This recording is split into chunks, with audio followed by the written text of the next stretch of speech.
Subtitles. Hi everyone, welcome to Deadly Games. Today, we found a treasure of corpses. Cops wonder who's so cruel, but Christine says confidently it's standard. Subtitles. It turns out that it was all the werewolf's doing. At this moment, the students hiding in the mansion are moving cautiously like little mice. Just when they thought it was safe to show their faces, they panic to see the werewolf lurking at the door.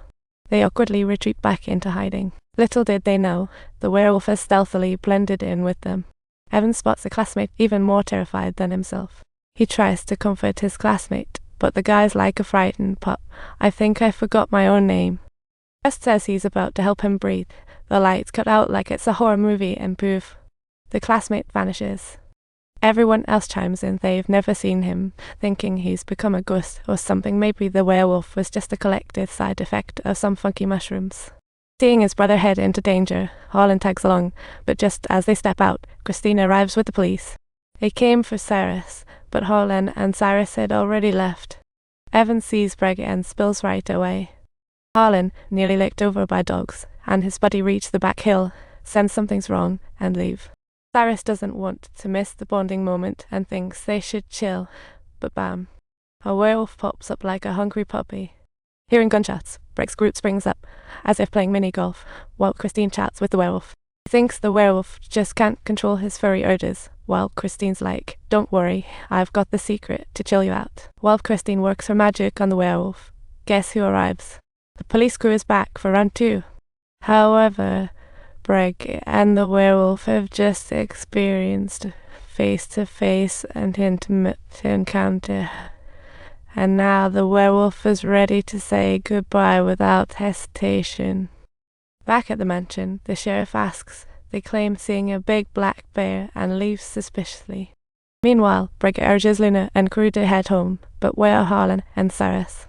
Off on a secret mission, presumably. When Evan finally returns home, his dad's right there waiting, looking like an unwelcome guest. Dad earnestly declares, Evan, you haven't taken your meds in ages. I'm here to pull you back on track.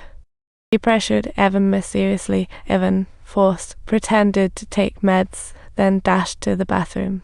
Meanwhile, Dina's solo pool party vibes are interrupted by a sudden sound, and she twists around excitedly, wondering what chaos ensued, but found nothing. Ash is about to relax. The werewolf appears. What's Austin doing inside?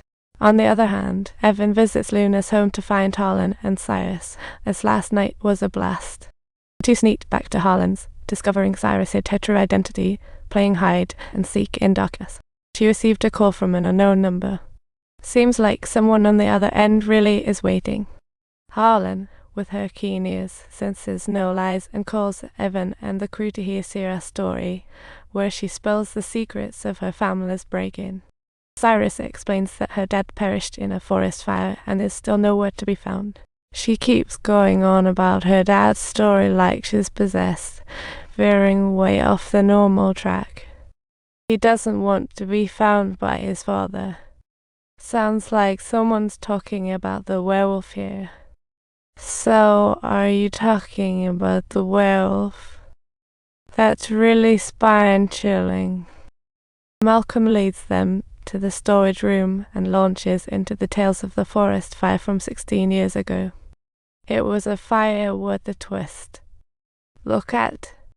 Back then, our heroic firefighters faced a double challenge of beasts and flames. Talk about urgent.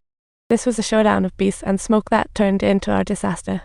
A movie-worthy encounter, but the fire spread like crazy, and the firefighters were helpless to put it out. Ultimately, only the railroad escape route remained, blocked by a giant grey wolf. That grey wolf was humongous, definitely not in the mood to let the firefighters pass.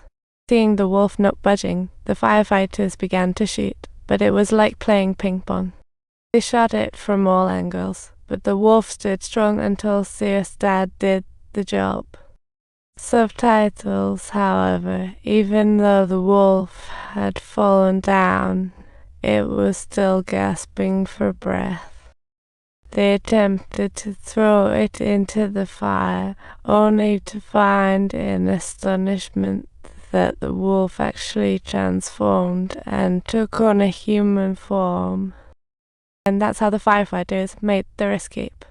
Evan immediately piped in. The wolf was protecting its family. Maybe it had pups to protect. But Malcolm corrected him. We saw only the wolf back then. Sadly, they had to head home, which only meant the wolf attacking the firefighters back then was likely Harlan and Luna's mom. It was likely her actions, aiming to protect Harlan and Luna, that led to the siblings being cared for by Breg. Fast forward 16 years, they're suspecting that Collar could be the mastermind behind it, aiming to tease out the wolf. Then, they find someone bites Evan and Blake, but the light suddenly turns on. They hurried over, curious about what's happening, and there's Breg inside, having found the hiding Cyrus. Subtitles. Given that he is the top suspect in the Forest arson case, Breg comes to persuade him to turn himself in. However, in a fit of rage, Harlan punches him. Little did Harlan know, his anger had triggered a transformation, completely unaware of it.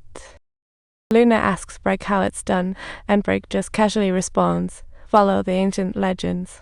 Just call the werewolf's name, and they'll remember who they are and transform back.